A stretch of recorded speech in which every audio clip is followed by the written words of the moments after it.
Assalamualaikum warahmatullahi wabarakatuh, Pak Sarif. Waalaikumsalam. Bapak, saya mohon izin untuk wawancara Bapak.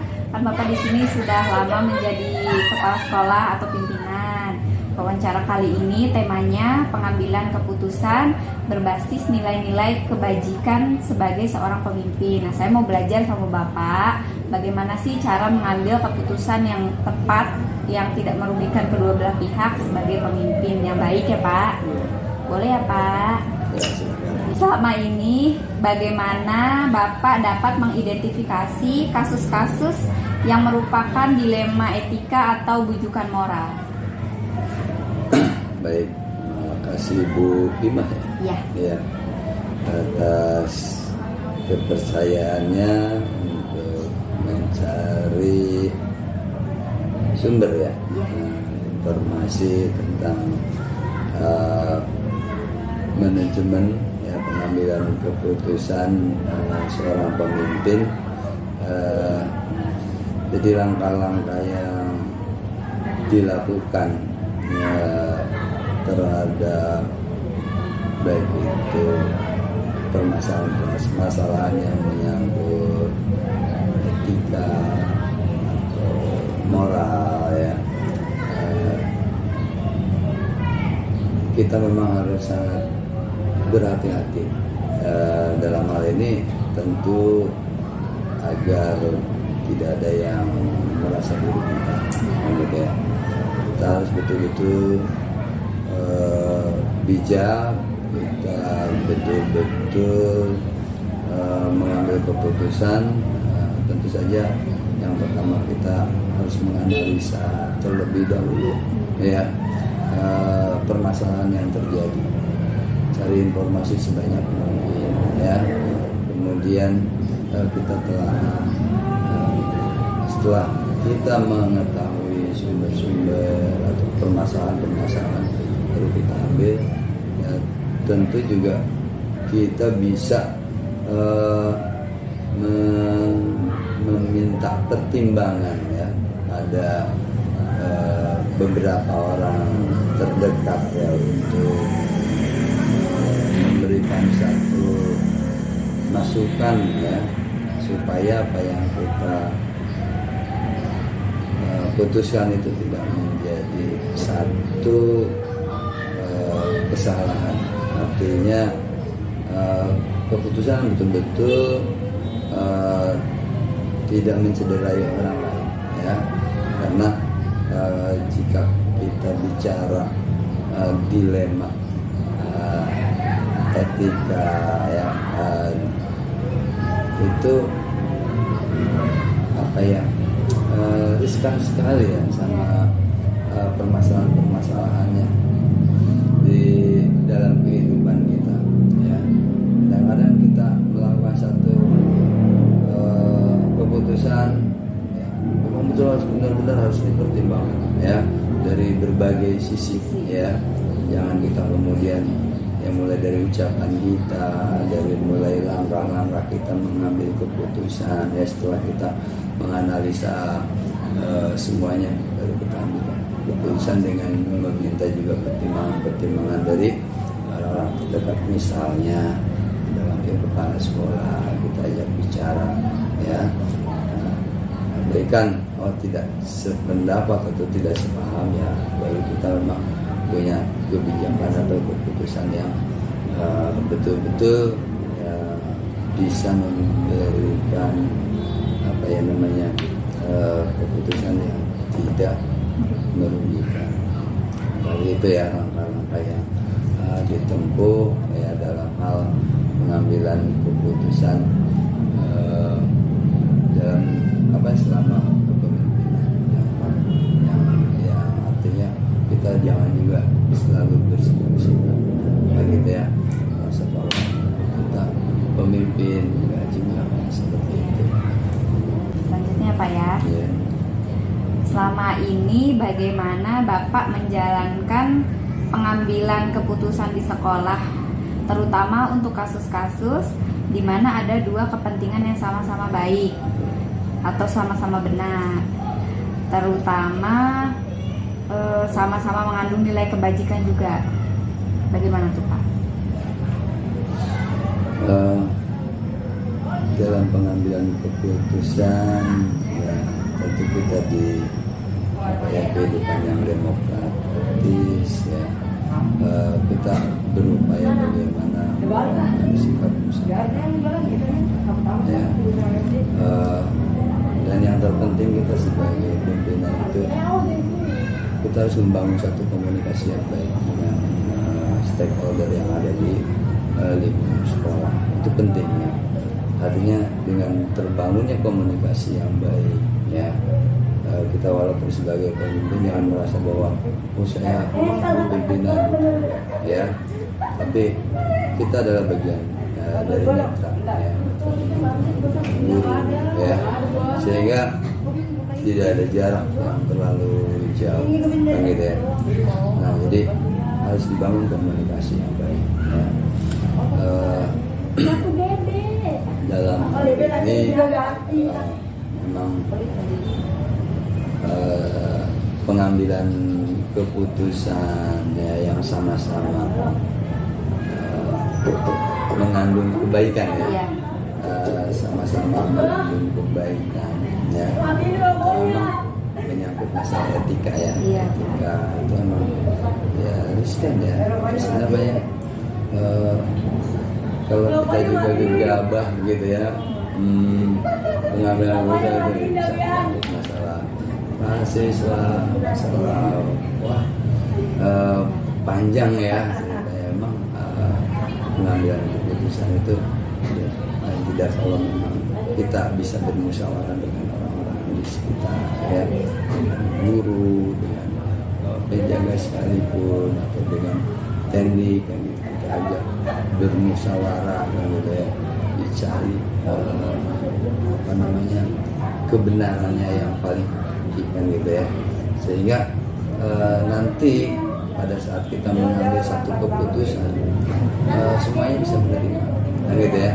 Kalau kita bertindak pokoknya harus begini kan gitu ya, kan yang banyak yang akan menjalankan adalah teman-teman di sekolah ya, sehingga begitu kita mengambil keputusan yang sepihak ya, teman-teman belum tentu juga setuju, tapi kalau kita mengajak mereka dari awal, kita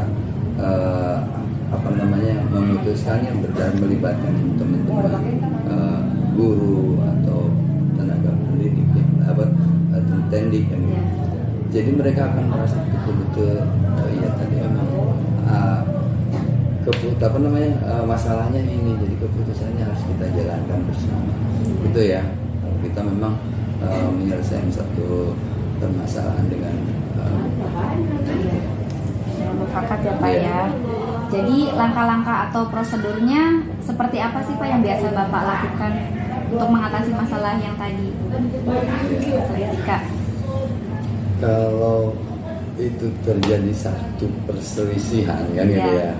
Kalau itu terjadi satu perselisihan, saya biasanya akan memanggil satu persatu ya, yang berselisih itu misalnya kan gitu ya. Tidak dua-duanya sekali, saya panggil satu dulu ya, ditanya terus digali informasinya gitu ya.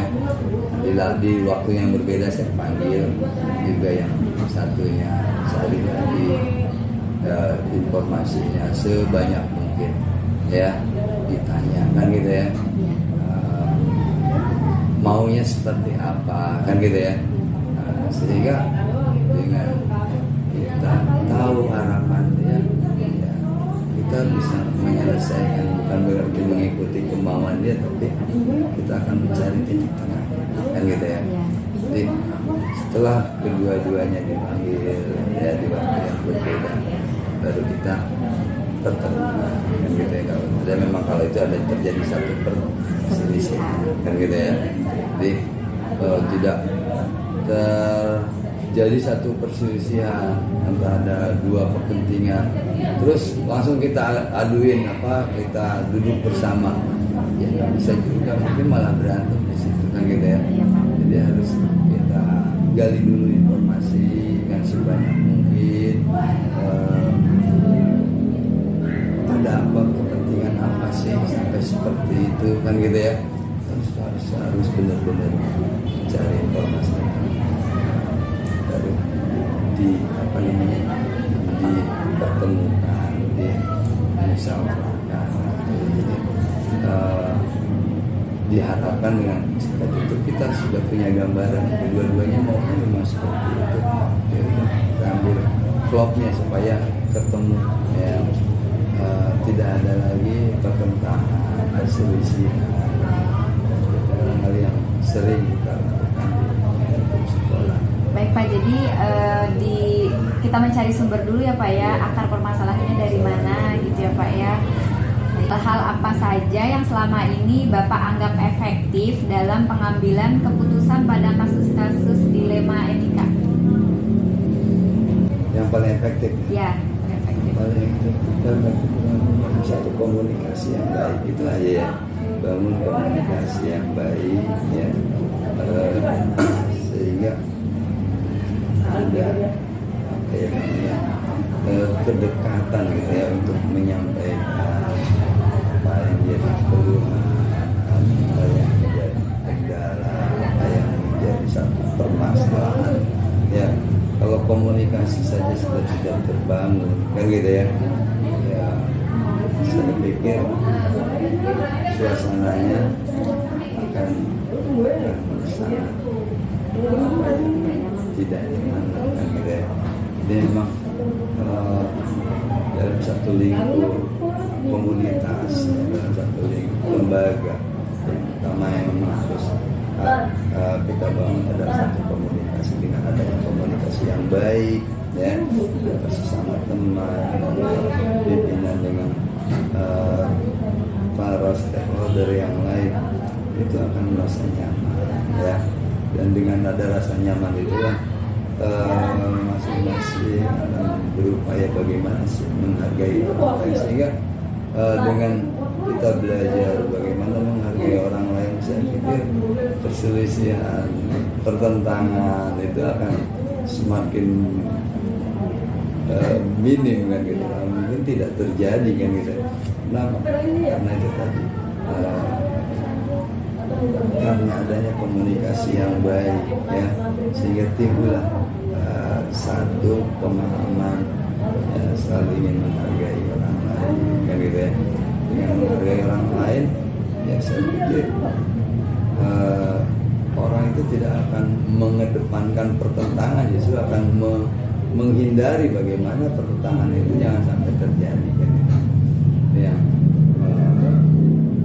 menjadi satu apa ya disebutnya tadi kiat ya, bagaimana kita membangun satu lembaga supaya tidak ada konflik, tidak ada lagi dilema etika dan lain-lainnya yang karena kita sudah membaur, sudah terbangun komunikasi yang baik, pasti kan ada apa-apa kok kayak begitu kan gitu ya. Tapi kalau tidak pernah terbangun satu komunikasi, semuanya diam, semuanya mendam gitu ya, terus akhirnya apa muncullah seperti bom ledakan gitu lah kan gitu ya. Tapi kalau sudah komunikasi yang baik, saya yakin ada rasa nyaman, ada rasa apa ya senang ya, ketemu dengan suasananya. Itu kan akan kembali dari individu ya kan. Jadi barangkali kita memang harus lebih pada bagaimana sih pencegahan terjadinya gesekan-gesekan kan itu satu dengan yang lain. Nah tadi kan Bapak sudah menyebutkan hal-hal efektif yang sekiranya bisa untuk dipakai dalam menyelesaikan suatu permasalahan ya Pak. Nah Pak, hal-hal apa saja yang selama ini merupakan tantangan untuk Bapak dalam menyelesaikan kasus dilema etika? Tantangan yang biasa kita hadapi ya, biasanya kita temukan jika ada salah satu dari pegawai atau guru ya, tidak mau lagi untuk dilakukan satu komunikasi ya, karena keegoannya atau mungkin karena merasa bahwa dirinya paling benar, sehingga tidak bisa lagi kita melakukan satu komunikasi ya. Namun demikian ya, kita harus tetap berupaya bagaimana mencari dan memberi informasi kepada orang yang seperti itu, sehingga ya jangan sampai mengorbankan orang lain kan gitu ya. Dalam hal ini kadang-kadang kita ketemu dengan orang-orang seperti itu ya, karena keegoannya, karena merasa pendiriannya yang sangat kuat, merasa bahwa paling benar ya, tidak mau menghargai orang lain yang gitu. Jadi ketemu yang seperti itu yang menjadi dilema buat kita sebagai seorang pemimpin ya, dalam menyelesaikan sebuah masalah. Namun demikian kita harus juga tetap berupaya bagaimana mencari informasi karena orang yang memang bersikukuh ya, itu aja barangkali. Ya. Jadi apakah Bapak punya tata kala tersendiri atau jadwal tersendiri dalam menyelesaikan suatu permasalahan tersebut, atau bisa dilakukan saat itu juga, diselesaikan saat itu juga Pak? Jadi tentatif ya sifatnya ya, artinya kita punya permasalahan dalam penyelesaian, tentu kita juga memang harus membuat satu jadwal ya. Jadwal itu harus dibuat ya, tergantung dari permasalahan itu berat atau memang ringan kan gitu ya. Kalau memang permasalahan itu dianggapnya ringan, bisa diselesaikan dalam waktu itu juga ya nggak perlulah kita buatkan jadwal. Tapi kalau dirasa bahwa itu satu persoalan itu berat, tidak akan mudah diselesaikan, ya mungkin mau tidak mau kita harus membuat satu jadwal kan gitu ya.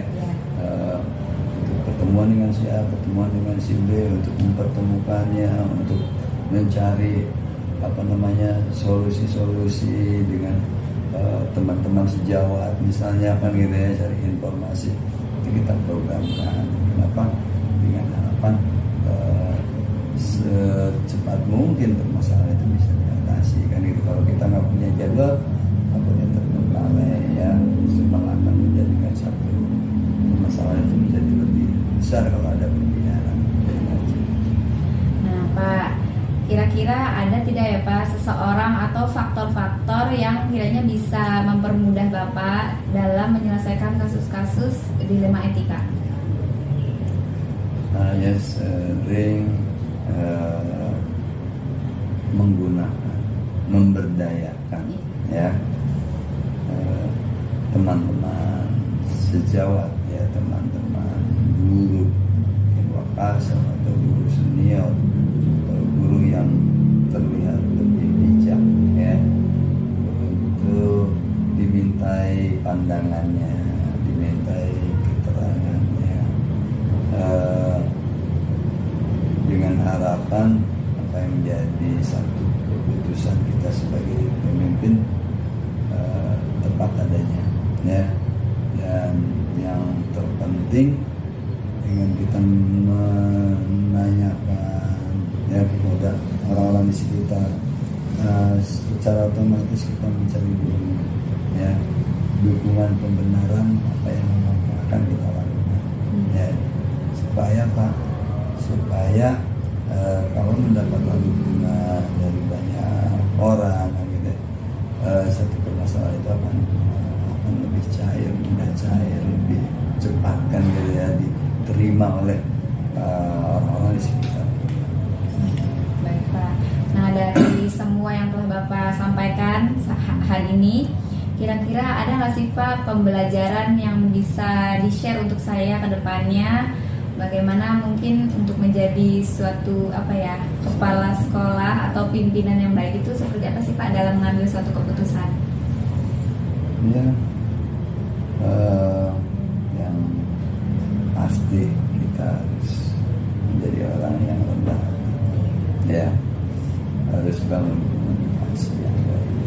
ya, hilangkan rasa aku ada pemimpin, aku adalah ya, jarak antara pimpinan dengan bawahan itu tidak harus jauh kan gitu ya. Dan juga tidak boleh juga kita terlalu dekat tercebur sehingga mereka tidak menghargai. Jadi tetap kita punya wibawa sebagai seorang pemimpin ya. Itu tidak berarti juga kita harus jaga jarak ya. Kedekatan tetap memberikan satu kewibawaan ya. Bisa dengan itu tadi komunikasi kita yang baik itu, kita juga kalau canda nggak boleh terlalu berlebih sehingga mereka menganggap bahwa oh ini teman saya nih orangnya ya teman, betul teman, tapi tidak juga kita harus seperti sepermainannya kan gitu ya. Harus ada wibawa kita sebagai seorang pemimpin supaya kita dalam pengambilan keputusan juga dihargai sebagai pemimpin. Jadi ini kuncinya itu karena nanti ya, kemudian bangun komunikasi ya, terus jangan ya, apa yang namanya tuh sombong lah kan gitu ya. Jangan kamu semua guru atau apa, nggak boleh juga begitu ya. Terus pengambilan keputusan kita jangan semena-mena kebanyakan gitu ya. Kadang banyak juga kepala sekolah entah kenapa kan gitu ya, dia lupa diri kalau dulu juga jadi guru kan gitu ya. Jadi kita zaman saya sering, nah kalau saya mengambil keputusan ini, kalau saya jadi guru kayaknya nggak enak kan gitu ya. Artinya juga harus punya ukuran gitu. Saya dulu guru gitu. Kalau saya buatkan satu keputusan kira-kira enak itu tuh, tapi ada yang lupa ya, kepala sekolah di sini dia nggak pernah merasa bahwa dulu jadi guru gitu. Itu sehingga ya kadang-kadang keputusannya banyak mendapatkan pertentangan kan gitu ya. Itu penting buat kemudian tahanlah kita terhadap kegiatan program-program ke depan sebagai seorang pimpinan kan gitu ya. Kepekaan kita itu yang harus betul-betul sigap sehingga dengan kita lebih peka terhadap program-program ke depan akan mendapatkan dukungan yang bagus kan itu dari teman. Jangan sampai kita tuh tertinggal, itu akan mendapatkan rasa apa ya, antipati dan hindari hal-hal yang seperti itu. Jadi barangkali nggak muluk-muluk saya kan gitu ya sebagai pemimpin. Kalau bisa kita itu jangan suka memihak seseorang gitu ya. Jangan mendekati blok manapun kalau ada blok, dan di sekolah itu pasti ada ya, di sekolah itu pasti ada ya. Kita sebagai pemimpin kalau memang mau dekat dengan siapa, dengan orang-orang yang punya potensi kemampuan yang bagus sehingga kita tidak rugi. Sekarang kita dekat dengan para pencari muka, nggak bisa ngapa-ngapain ya. Tapi kalau kita dekat dengan orang-orang orang yang berkonten, kita nggak capek ya, kita nggak capek. Kita betul-betul harus bisa mampu membagi habis tugas-tugas itu sehingga kita punya evaluasi apa sih yang harus kita lakukan sebagai pimpinan. Harus sering komitmen nanya ya, kalau ibu sudah ngasih tugas kenapa dia juga semangat yang ngerjainnya ya, tapi cuma ngasih tugas terus nggak pernah ditanyain lagi. Ini kan nanyanya gimana Pak perkembangannya, udah sampai mana? Oh iya Pak, tinggal ini. Senang diperhatikan ya, tapi tidak jangan itu mana proposalnya udah jadi belum, sini nggak gitu kan gitu ya. Jadi itulah komunikasi yang baik ya. Sehingga kalau kita memberikan satu tugas ini, ditanya bisa Pak, beberapa hari kan targetnya misalnya nanti di bulan Mei. Sebelum bulan Mei itu kita sudah berapa kali Mei, sampai mana Bu? Sebenarnya Pak, ya sudah belum ininya? Oh iya Pak, belum nih, tinggal ini. Ya, dia juga senang ya, karena merasa diperhatikan. Kita juga tahu informasinya, perkembangannya. Itu yang harus kita memang kan gitu ya. Nggak usah takut ketemu guru-guru yang baru. Kalau saya mau senang ya. Kenapa? Saya akan berdayakan mereka ya. Saya akan berdayakan mereka dengan memiliki sumber-sumber daya yang hebat. Kita untuk maju itu jauh lebih memungkinkan ya. Coba sekarang gerobak kita, nah ini nggak bisa, itu nggak bisa, kalahkan kita gitu ya. Tapi ketemu dengan guru-guru, ada kepala sekolah yang takut dengan guru yang hebat ya.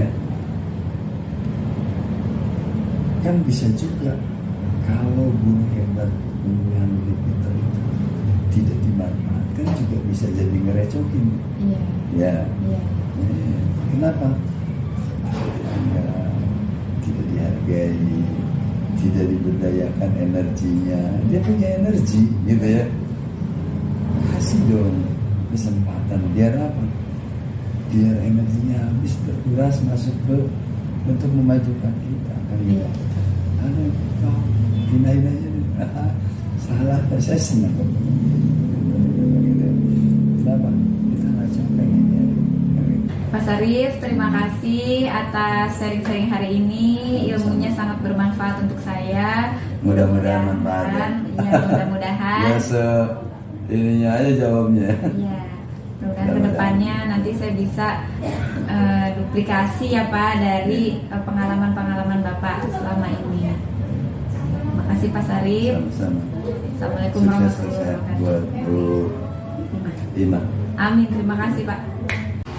Assalamualaikum warahmatullahi wabarakatuh. Saya Siti Fatimah, CGP Angkatan 7 dari Jakarta Timur, SDN Pondok Kelapa 04. Akan melakukan wawancara kepada kepala sekolah mengenai pengambilan keputusan berdasarkan nilai-nilai kebajikan universal. Terima kasih, selamat menyaksikan. Assalamualaikum warahmatullahi wabarakatuh. Waalaikumsalam warahmatullahi wabarakatuh, Bu Ima. Ya, Ibu, mohon izin sebelumnya saya mau mewawancara Ibu terkait tugas saya di CGP modul 3.1 tentang pengambilan keputusan berbasis nilai-nilai universal, kebajikan universal sebagai seorang pemimpin. Nah, Ibu kan di sini sudah menjadi pemimpin sudah lama. Jadi mungkin Ibu bisa sharing-sharing dengan saya tentang kebijakan-kebijakan yang harus saya ambil ke depannya untuk memutuskan suatu permasalahan. Boleh ya, Bu? Silahkan. Ibu, di sekolah ini selama ini bagaimana ya Bu untuk dapat mengidentifikasi kasus-kasus yang merupakan dilema etika atau bujukan moral? Kan kita satu sekolah biasanya ada ya Bu kasus-kasus. Itu bagaimana ya Bu ya cara identifikasinya? Saya kira ya Bu Iman ya, Baik. pastilah kalau di sekolah itu namanya kita berhubungan dengan siswa, dengan orang tua, namanya permasalahan pasti ada. Nah, kalau saya melihat dari sudut pandang moral dan hukum, apabila kasus tersebut melanggar hukum, makanya pasti di situ kan ada yang salah, ada yang benar. Kalau terjadi yang dikatakan benar lawan benar, tapi itu tidak bermasalah ya. Tapi yang masalah tersebut adalah yang dimaksud dengan dilema masalah. Kalau ada yang benar lawan salah, kalau benar lawan benar, itu yang terjadi adalah dilema etika seperti itu. Jadi ya namanya berhubungan dengan warga sekolah ya pasti ada ya. Tapi kita lihat dulu kasusnya seperti apa. Oh, baik. Berarti kita nanti dilihat dulu ya Bu ya kasusnya apakah benar-benar atau ya, salah. benar-benar atau benar lawan salah. Ya Bu, baik. Jadi selama ini bagaimana sih Bu Ibu tuh mengambil keputusan di sekolahnya, terutama untuk kasus-kasus yang dimana ada kasus dua kepentingan yang sama, jadi sama benar atau sama-sama mengandung nilai kebajikan yang tadi Ibu bilang yang dilema etika benar-benar itu Bu. Nah, selama saya melakukan identifikasi kasus dari berbagai sudut pandang, menimbang secara matang mana yang paling benar dulu, lalu kita ambil keputusan tersebut. Jadi kita lihat mana sih yang paling benar dulu, baru kita ambil keputusan supaya tidak merugikan. Kalau kita ambil keputusannya tidak dilihat dari seperti apa identifikasinya, kan ada yang dirugikan. Jadi supaya merasa orang lain tidak dirugikan. Seperti itu memang. Jadi kita timbang dulu. Kalau secara matang benar, baru kita ambil keputusan. Jadi kita mengambil keputusan itu harus Dilihat dulu ya Bu ya, iya. dilihat supaya tidak ada merugikan salah satu pihak yang Iya, biar semuanya adil. Baik Ibu, jadi kira-kira langkah-langkah atau prosedur yang Ibu lakukan supaya hal ini apa ya Bu terjadi itu bagaimana ya Bu selama ini? Langkah-langkahnya ya menentukan penyebab permasalahannya dulu. Ya. Permasalahannya, terus menentukan siapa yang terlibat, terus kita menanyakan kepada orang-orang terdekatnya dulu.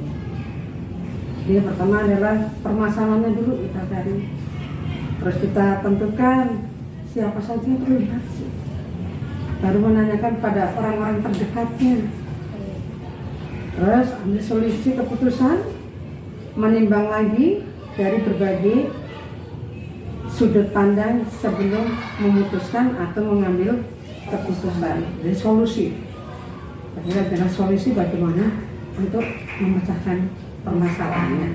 Nah, tadi di poin yang tadi kan supaya tidak merugikan. Iya, Kalau benar-benar, kalau memang ada yang berat ya harus kita tanyakan dengan yang terdekatnya seperti apa sih dari permasalahannya. Jadi Bu, kira-kira hal-hal apa aja yang sudah Ibu lakukan yang Ibu anggap efektif dalam mengambil keputusan kasus-kasus dilema etika yang tadi Bu, supaya tidak merugikan salah satu pihak?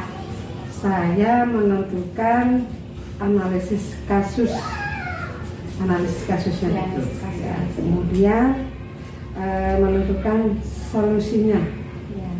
Solusinya kan menyesuaikan dengan peraturan dan norma yang berlaku.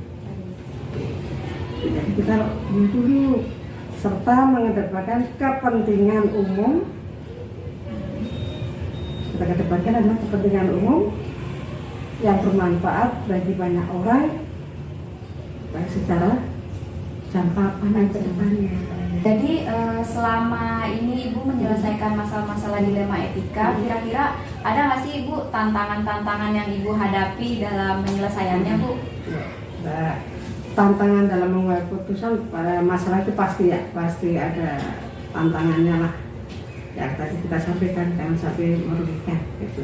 Jadi tantangan dalam mengambil keputusan adalah mencari keputusan yang terbaik, karena keduanya merupakan masalah yang sama-sama harus, tidak ada yang merasa dirugikan, tidak ada yang merasa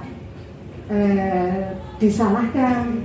Jadi kita itu tantangannya pasti ada, kalau kita menghadapi masalah itu pasti ada, tapi kita harus betul-betul mana sih kebenaran yang harus kita putuskan. Tuh. Jadi ada Mbak, pengambilan keputusan aja lah. Keputusan itu harus menguntungkan kedua belah pihak. Ya Bu, jadi dalam menyelesaikan suatu masalah, apakah ada jadwal atau tata kalanya ataukah langsung diselesaikan saat itu juga Bu? Saya melihat dulu sejauh mana sih masalah tersebut. Kalau ringan saya langsung putuskan. Tapi kalau sekiranya berat, ya saya harus mengambil langkah-langkahnya terlebih dahulu. Kalau langsung ringan, ini ringan, langsung saya putuskan. Tapi sekiranya agak berat, ya saya harus cari dulu apa saja yang harus kita tentukan untuk pengambilan keputusan itu. Yang terakhir itu ya tadi, supaya tidak merugikan. Ya, jadi kita memang harus identifikasi dulu ya Bu ya, tadi seperti harus itu. Harus kalau kita analisis dulu, diidentifikasi dulu seperti apa. Kalau ringan sih nggak masalah ya, tapi kalau yang berat ya harus kita tentukan. Bu, dalam menyelesaikan dilema etika itu, kira-kira ada nggak sih Bu seseorang atau faktor-faktor apa saja yang dianggap lebih mudah atau mempermudah dalam menyelesaikan masalahnya itu Bu? Karena kita ini di sekolah, kita kan ada warga sekolah ya. Dalam mengambil keputusan, saya itu selalu mengajakkan yang ada di warga sekolah, ada guru, ada komite, ada mungkin alumni ya.